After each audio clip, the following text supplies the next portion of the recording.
You're about to give a presentation at work. Your heart races, palms sweat, and the thought, what if I mess up, goes through your mind.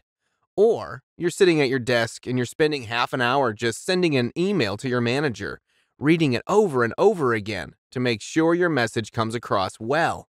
Does that sound familiar?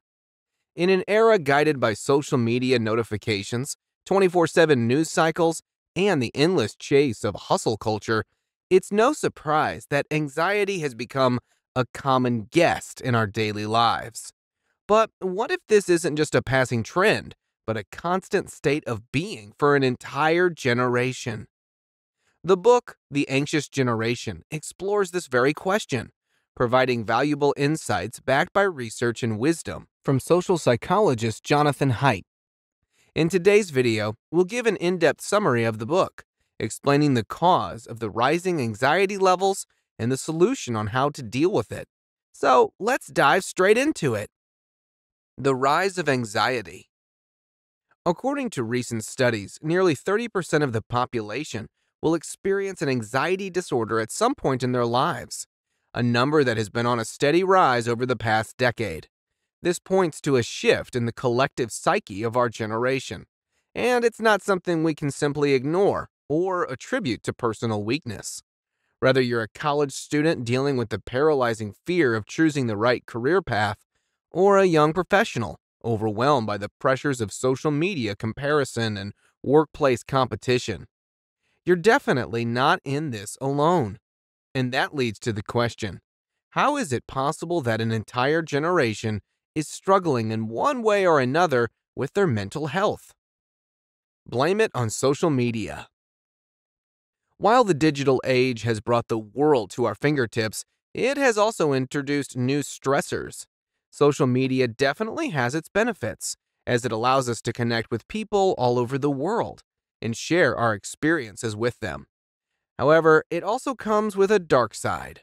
We are constantly overloaded by notifications and an endless loop of information, which is a lot to process for our brain. The constant comparison to other people's carefully curated posts can lead to feelings of inadequacy and low self-esteem.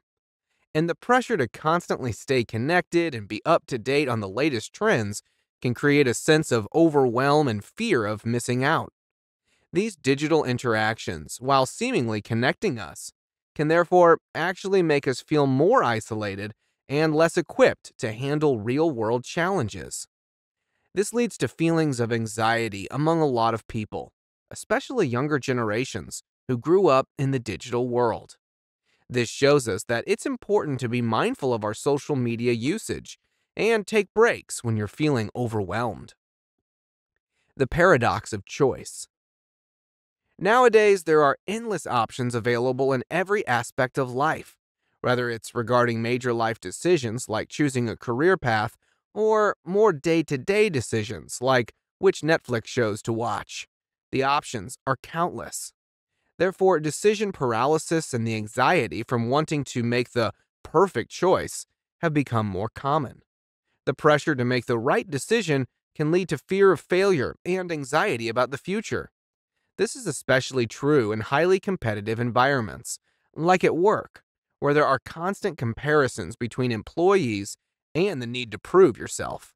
This creates a never-ending cycle of stress and anxiety, leading individuals to feel overwhelmed and unable to make decisions.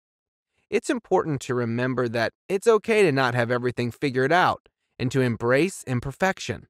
It's perfectly fine to make mistakes because you will learn from them. If you just focus on one decision at a time, rather than being overwhelmed by all the options available, you will feel more at ease. Getting advice or support from people you trust can also take the edge off when you're trying to make important life decisions.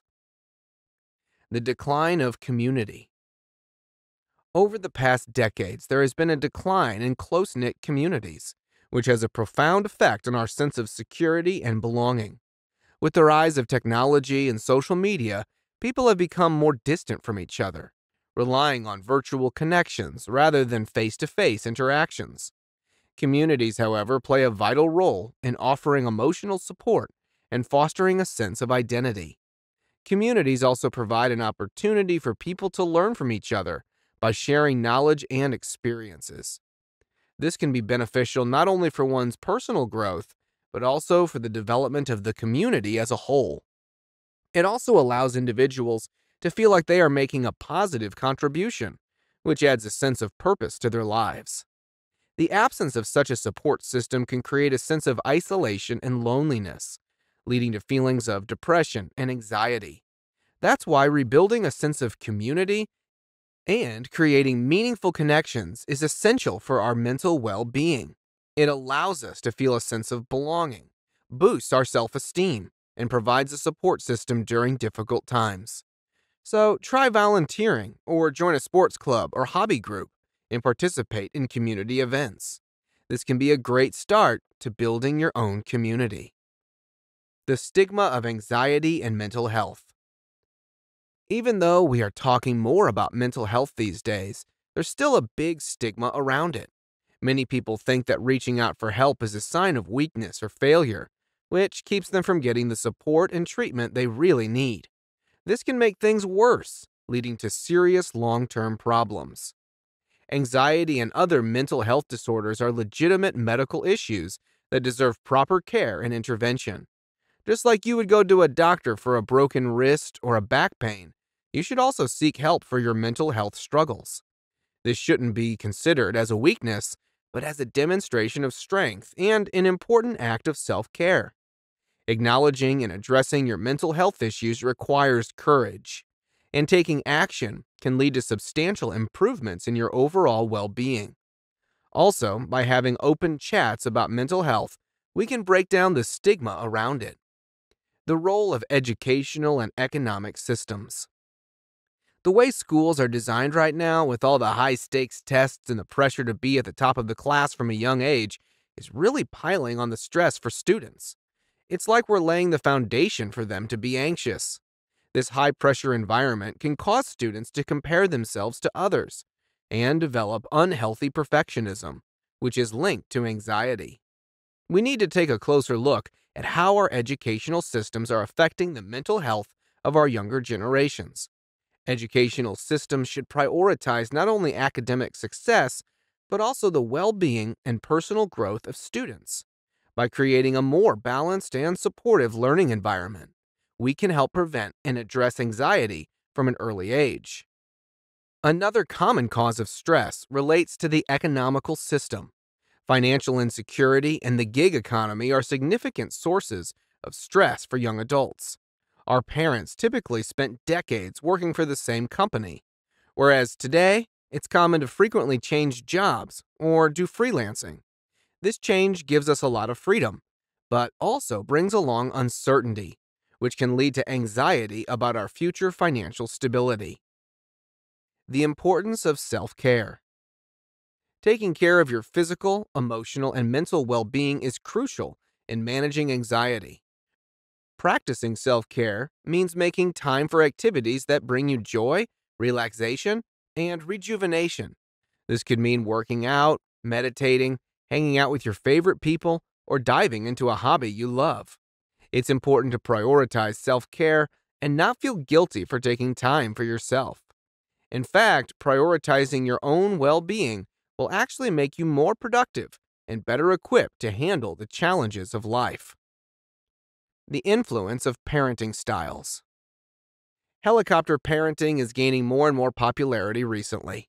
Helicopter parenting is a parenting style where parents are super involved in their kids' lives, keeping a close eye on pretty much everything, what they're up to, their problems, and their wins. They often try to manage every single detail because they want to keep their kids safe from failing or getting hurt. But this can actually make it tough for kids to learn how to stand on their own 2 feet, figure out life for themselves, and handle their feelings and actions. As a result, these kids might struggle with believing in themselves, bouncing back from setbacks, and feeling confident when they're faced with something new or tough. Although this way of parenting is well intended, it can unintentionally result in a generation of kids being more likely to experience anxiety. How to fight anxiety.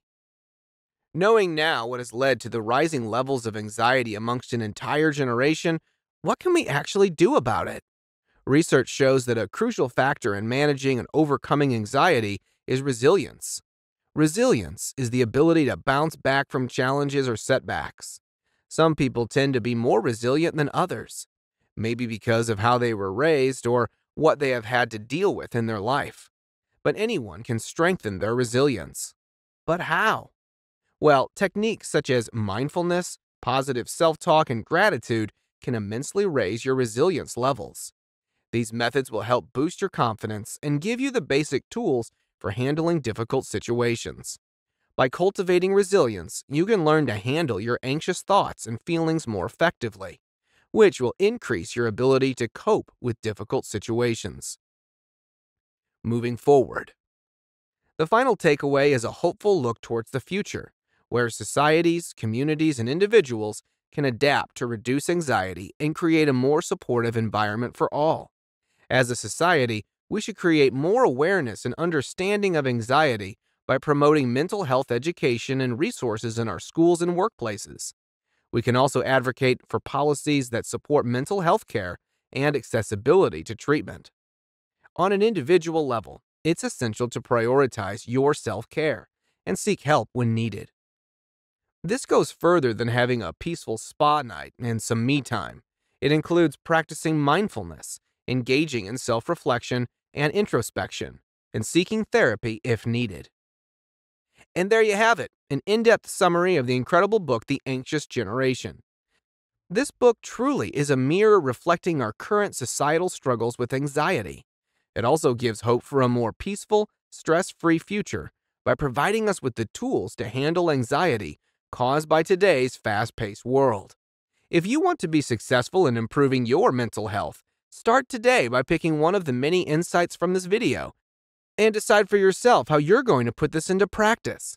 Let us know in the comments which insight you've chosen to embrace. If you like this video, please give a thumbs up and don't forget to share it with your friends. Don't keep this wisdom all to yourself. Also, subscribe to this channel so you won't miss out on any of our videos. See you in the next one.